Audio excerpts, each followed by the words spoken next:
Okay, guys, using the example that the book provided, let's take a look at the interest on bond payable and amortization of that bond premium. So uh, we have a bond being issued at a value of 100,000 with a market rate of 6%. Stated rate is 7%. The premium, therefore, is 7,439, and the initial carrying value is 107,439. So we were in the last video. We looked at our journal entries, recorded our journal entries for those. Now we have to move on to our interest on the bond payable, right? So in this example, we have a semi-annual interest payments, which are the same as we had on the bond discount.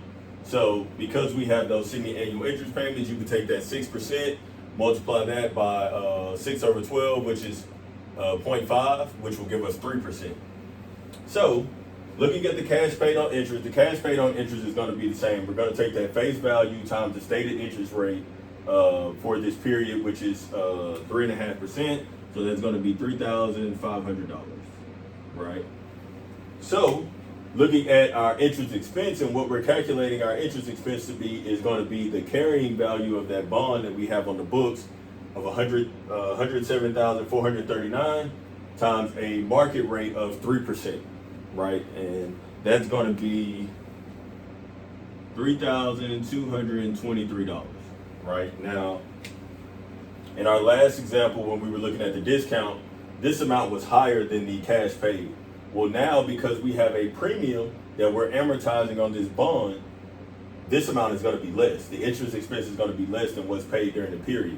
So to figure out what our decrease in carrying value is, you would take the cash paid less the interest expense for the period, which is going to be $277,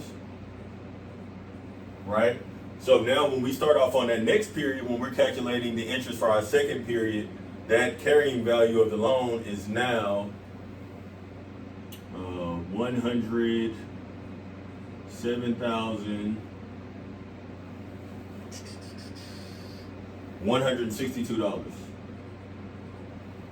Okay?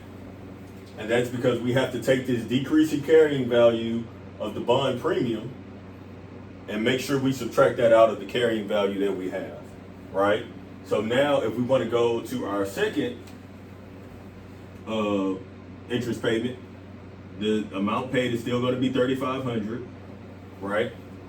The interest expense now is going to be $107,162 times 3%, which is going to give us a total of 3,215. So then we take our 3,500 less this 3,215, and that's going to give us a total of $285 for the period. So then we're going to come here. That's going to decrease our carrying value more from $107,162 to $106,877.